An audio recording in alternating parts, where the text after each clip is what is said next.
वालेकुम स्टूडेंट्स, आज हम एक्सपेरिमेंट नंबर 4.3 है। इसमें वेरीफाई करेंगे द प्रिंसिपल ऑफ मोमेंट्स। तो पहले मैं ये बताऊंगा ये प्रिंसिपल ऑफ मोमेंट्स क्या है। जी देखिए, इसका मतलब है कि इधर एक ये जैसे रॉड बैलेंस किया हो ना आपने, तो इसके ऊपर इधर वेट बांधा हो। इस वेट की वजह से ये नीचे को मूव करेगा, यानी इसमें मोमेंट होगा। दूसरे वर्ड में टॉर्क होगा, यानी ये नीचे को रोटेट करेगा। तो इस वेट की वजह से ये नीचे जो रोटेट करेगा ना, इस वजह से जो रोटेशन होगा यानी जो टॉर्क होगा या मोमेंट होगा वो क्लॉकवाइज होगा, क्योंकि क्लॉक भी इधर को ही चलता है। और दूसरी साइड पे ये जो दो वेट्स होंगे ना, ये इसके ऊपर इधर को रोटेशन प्रोड्यूस करेंगे। ये एंटी क्लॉकवाइज रोटेशन आएगा इधर से, यानी मोमेंट आएगा, और इधर से क्लॉकवाइज मोमेंट आएगा। तो ये वाला मीटर रूल ये बैलेंस कब होगा? अगर इधर वाले टॉर्क और इधर वाले टॉर्क या मोमेंट एक ही बात है, अगर ये दोनों इक्वल होंगे तो तब ये बैलेंस होगा मीटर रूल। तो ये है प्रिंसिपल ऑफ मोमेंट्स। तो ये डेफिनेशन भी है, sum of clockwise and anti clockwise moments acting on a body must be equal to zero. अगर इन दोनों को आप ऐड करेंगे ना, क्लॉकवाइज और एंटी क्लॉकवाइज, तो जीरो आएगा। To keep the body in rotational equilibrium. देखिए ना, रोटेशनल इक्विलिब्रियम का मतलब है कि बॉडी रोटेट ना करे। देखें, यानी ये बॉडी रोटेट नहीं करेगा। कब नहीं करेगा? जब इसके ऊपर इधर वाले क्लॉकवाइज मोमेंट्स सारे इधर तो एक ही आएगा ना, एंटी क्लॉकवाइज मोमेंट्स दोनों हैं। अच्छा, ये वाले एंटी क्लॉकवाइज मोमेंट्स और क्लॉकवाइज मोमेंट्स को जब हम ऐड करेंगे ना, तो आंसर ज़ीरो आएगा। अच्छा, ज़ीरो कैसे आएगा? देखें, ये जो क्लॉकवाइज मोमेंट्स होते हैं ना, टॉर्क, ये नेगेटिव होते हैं, और जो इधर वाले आते हैं एंटी क्लॉकवाइज, ये होते हैं पॉजिटिव। तो सपोज इन दोनों की वजह से जो टॉर्क है वो है 18, तो ये आएगा +18। अगर ये बैलेंस है ना, मीटर रूल बैलेंस हो गया, तो इधर का जो आएगा टॉर्क वो होगा -18। तो देखिए, ये वाला एंटी क्लॉकवाइज और ये वाला क्लॉकवाइज, इन दोनों को आपने ऐड किया तो आंसर तो ज़ीरो ही आएगा। तो ये है प्रिंसिपल ऑफ मोमेंट्स, यानी ये क्लॉकवाइज मोमेंट्स और एंटी क्लॉकवाइज मोमेंट्स का सम ज़ीरो आएगा। तब ये बॉडी ना इधर को रोटेट करेगा, ना ही इस साइड को रोटेट करेगा। हाँ जी, देखिए, वेज है आपके पास। वेज के ऊपर मैंने मीटर रूल रख दिया है। ये मीटर रूल आप इधर से देखिए, इसकी रीडिंग आपने नोट करनी है। ये 51.5 आ रही है, और ये मीटर रूल देख लें, हमने फ्लैट रखा हुआ है, तो इसकी जो ग्रेजुएटेड साइड है वो ऊपर की तरफ है। बच्चों, ये जहाँ देखिए बैलेंस हुआ है ना, इस वक्त रीडिंग यहाँ 51.5 है, तो यहाँ इसका सेंटर ऑफ ग्रेविटी है। तो ये सेंटर ऑफ ग्रेविटी आपने टेबल में नोट कर लेना है। हाँ जी, ये यहाँ नोट कर दें। Position of centre of gravity जो आपकी है वो कितनी आई है? 51.5 हो जाएंगे। हाँ जी, आपने फिर कोई भी वेट लेना है इस तरह, उसको थ्रेड के साथ बांध देना है। तो ये इस तरह एक साइड के लिए एक हो गया, और दूसरी साइड के लिए ये, और एक और। 3 आपने इस तरह से वेट लेने और तीनों को थ्रेड के साथ टाई कर देना है। और अब आपने इस थ्रेड को इस मीटर रूल के साइड पे इस तरह गिरा बांधनी है कि ये टाइट ना हो, खुला रहे। यानी बिल्कुल ऐसे टाइट नहीं कर देना जैसे नीचे, इसको इतना यानी कि खुला गिरा बांधनी है। और ये प्रैक्टिस ज़रूर करना। कई स्टूडेंट्स को ये गिरा बांधनी भी नहीं आती। ये देखें, ऐसे किया, ये प्रैक्टिस कर लीजिएगा। और इतनी खुली, इसको इस जगह पे एक और नॉट दे दीजिए, और इस तरह से ये देखें, ये देखिए। तो ये आपने इस तरह इतनी खुली, इस तरह दूसरे दोनों वेट को भी ऐसे ही उनकी भी गिरा बांध दें। जी, तीनों गिरा हमारी रेडी हो गई हैं। देखिए ये मीटर रूल के अंदर आसानी से आगे पीछे मूव कर सकती हैं। ये अलग-अलग हैं तीनों, ठीक है, सेपरेटली। और अब नेक्स्ट स्टेप ये है, इन तीनों का मैस फाइंड करें आप। और मैस का एक मेथड तो ये है कि इसके ऊपर लिखा होता है मैस। जैसा कि आपको ये 10 ग्राम्स इधर लिखा हुआ नज़र आ रहा है, 10 ग्राम्स। हाँ जी, तो देखें फिर ये 10, 20, 30 और ये 40 और ये बेस का भी 10 होता है, ये 50 ग्राम मैस बनता है। यानी इस तरह इसका टोटल मैस 50 बना। लेकिन इसी तरह अगर आप सबका मैस फाइंड करेंगे ना, तो गलती के चांसेस होते हैं। एक तरीका यही है मैस लिखने का, लेकिन मैं आपको एक और तरीका बताऊंगा मैस के लिए। जी स्टूडेंट्स, ये इलेक्ट्रॉनिक बैलेंस है, इसको आप ऑन कर लीजिए और यही मैस अपना देखिए थ्रेड की हेल्प से इसके ऊपर रखा। और अब देखिए 50 ग्राम तो रीडिंग नहीं आ रही, इसकी तो रीडिंग 49.05 ग्राम्स आ रही है। तो मैं ये वैल्यू लिखूँगा मैस में। जी डियर स्टूडेंट्स, यहाँ एक चीज़ मैं आपको बता दूँ, मैस केजी में हो तो वेट फाइंड करने का ये फार्मूला है mg, यानी ये जो भी केजी में लिखा हुआ है इसको g की वैल्यू 10 से मल्टीप्लाई करते हैं तो आपके पास वेट आ जाता है। लेकिन अभी तो हमारे पास वेट जो है मैस है ना, वो ग्राम्स में है, 49 ग्राम्स है। तो जब ग्राम्स में हो ना मैस, तो उससे वेट फाइंड करना हो तो डिवाइडेड बाई 100 करते हैं। ये फार्मूला माइंड में रखना है आपने। तो हमारे इसी क्वेश्चन में मैस आपको पता है 49.05 ग्राम था, वेट फाइंड करना था, तो इसी मैस को डिवाइडेड बाई 100 किया। देखिए ये फार्मूला नहीं यूज़ करना, ये मैंने वैसे ही यहाँ लिखा है। तो वैसे इसको जो भी वेट है आपका मैस, इसको डिवाइडेड बाई 100 किया तो ये आ गया आपका वेट W1 0.49 न्यूटन। 49 है ना ये, वो बाकी मैंने इग्नोर किया। 49 डिवाइडेड बाई 100 तो 0.49 न्यूटन। और ये देखिए टेबल में लिखेंगे position of centre of gravity. हाँ जी, तो यहाँ आपने वो वेट लिख देना है। एक्चुअली फ़िज़िक्स के प्रैक्टिकल के अंदर ये यहाँ से स्टार्ट होता है आपका डेटा फिल करना। ये करेंगे, टेबल आपको बनाना होता है, टेबल के अंदर वैल्यूज़ पुट करनी होती हैं। तो ये W1 की आपने वैल्यू पुट कर दी पहले नंबर पे।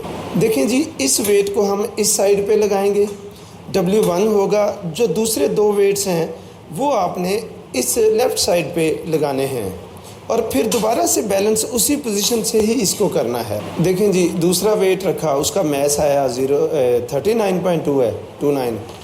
तो हमने 100 पे डिवाइड करना है तो आएगा 0.39। और ये तीसरा वेट जो हमने रखा ना, ये है 29.83। राउंड ऑफ करें तो 30 पूरा कर लें इसको। तो जब ये 30 होगा तो 100 पे डिवाइड करेंगे तो 0.30 हो जाएगा। तो इस तरह से हमारा वेट 2 भी आ गया 0.39 और वेट 3 जो है 0.30। ये टेबल में फिल करते जाना है। अब हमने इनकी पोजीशंस फाइंड करनी है, मीटर रूल पे इनकी पोजीशन क्या है। हाँ जी, अब हमारे पास जो वेट 3 था ना, W3, वो आपने इस तरह स्केल में इस साइड पे डाल देना है। और दूसरी साइड पे देखिए, इस साइड पे पहले W2 आपने लेना है, जो वेट ज़्यादा वाला था आपका, ठीक है। तो वो इसमें ऐसे इंसर्ट कर दें और एंड पे W3 जो है ना, वो आपका एंड पे आए इस साइड पे, ठीक है। अब हमने इनको कुछ भी करना है, दोबारा इस वेज के ऊपर रख के ना, ये वेज नज़र आ रहा है, तो हमने इनको फिर बैलेंस करना है। जी स्टूडेंट्स, मैं आपको यहाँ बताऊँ, हमसे एक मिस्टेक हो गई है। तो मैं ये देखें, ये जो आपका वेट है उसके नीचे एम्प्टी स्पेस है, इधर भी है वेट 3 और 2 में। ये जो वेट 1 है वो टच हो गया है, ये टच हो गया है तो ये बैलेंस नहीं होगा। आपने क्या करना है, वैसे तो ये ऐसे लग रहा है कि बैलेंस हो गया है। अब ये धोखा भी दे सकते हैं आप किसी को कि ये बैलेंस हो गया, लेकिन आपके आंसर्स ठीक नहीं आएंगे, वैल्यू गलत आएगी। अब ये वाला थ्रेड देखिए, इसको थोड़ा छोटा होना चाहिए था ताकि ऐसे स्पेस बन जाती। अब मैं वीडियो पॉज करूँगा और इसको थोड़ा सा कम करूँगा। जी स्टूडेंट्स, अब देखें हमने इसको बैलेंस किया है, अच्छा खासा टाइम लगा है। ये धागे को थोड़ा सा आगे पीछे करना होता है और इधर से भी तब बैलेंस होता है। जो चीज़ नीचे जा रही होती है ना, सपोज अगर ये नीचे जा रहा है, ठीक है, यानी ये ज़्यादा है, तो फिर इसके थ्रेड को थोड़ा पीछे लाना होता है। तो मैंने बिल्कुल इसको करके इस वक्त क्या सिचुएशन है कि देखें, अगर हम इसको मैं पेंसिल टच करके लेके जा रहा हूँ ऊपर, देखें अब इस साइड को आ रहा है, देखें थोड़ा मैं ऊपर करूँगा तो दूसरी साइड को चला गया। देखें अगर इधर से बिल्कुल आहिस्ता आहिस्ता मैं टच करूँगा, अब लेफ्ट साइड से देखिए तो ये बिल्कुल सेंटर में चला जाएगा। अच्छा, अब बैलेंस हो चुका है, कभी इधर आ जाता है कभी उधर आ जाता है, आपके पास यही सिचुएशन आएगी। ये देखिए ज़रा गौर से, आपके लिए वीडियो में थोड़ा सा अब बैलेंस है, इधर को आ रहा है, मैं थोड़ा सा टच किया, अभी बैलेंस है इस वक्त, अब इधर को आएगा, यस ये आ रहा है स्लोली स्लोली, देख रहे हैं। जब ये सिचुएशन है तो बैलेंस हो गया। अब मैं इसको थोड़ा ऊपर करता हूँ, सपोज ये देखिए अब उस साइड को चला गया है। तो आपने ये सिचुएशन लानी है। ऐसी सिचुएशन में अगर आप थोड़ी मेहनत करें ना तो इसको सेंटर में रोक सकते हैं। जैसे ये देखिए सेंटर पे रुक रहा है लेकिन इधर नीचे चला जाता है, बिल्कुल ऐसे टच कर रहा हूँ मैं पेंसिल से, बस उधर चला गया। तो जब ये सिचुएशन आई समझ लो ये बैलेंस हो गया। देख रहे थोड़ा सा आहिस्ता टच करना है और ये इस वक्त बैलेंस कंडीशन में है। तो अब आप रीडिंग्स नोट कीजिए जी। ये W1 की आप पोजीशन देखें 89.8 आ रही है, इसको 7, 8, 9 कोई भी लिख लेंगे जो हमें ज़रूरत होगी। ये जी वेट 2 है और इसकी पोजीशन आप चेक कीजिए 28.6 आ रही है, यानी 5 से आगे है अगर गौर करें आप। हाँ, ये 28.5 भी ले सकते हैं, 6 भी ले सकते हैं, जो ज़रूरत होगी वो वैल्यू पुट करेंगे।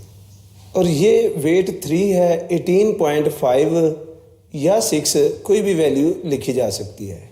हाँ जी, अगर मैं पोजीशंस की बात करूँ जी, सॉरी आवाज़ नहीं आ रही थी पहले। देखें जी ये पोजीशन देखें, W1 की पोजीशन 89.8 थी, अभी मैंने आपको दिखाई, और ये जो हमारा सेंटर ऑफ ग्रेविटी वो 51.5 था, और W1 का जो रीडिंग थी वो 28.6, यानी इस स्केल के ऊपर जो रीडिंग थी, और W3 जो था वो था वेट 3 यानी 18.5। ये सेंटीमीटर में सारे रीडिंग्स हैं। ये पोजीशंस आपने इधर लिख देनी है। जैसे मैंने A जो है ना, A का मतलब है W1, उसकी पोजीशन 89.8 नोट कर ली। अब इस 89.8 में से 51.5 माइनस करें तो आंसर आएगा 38.3।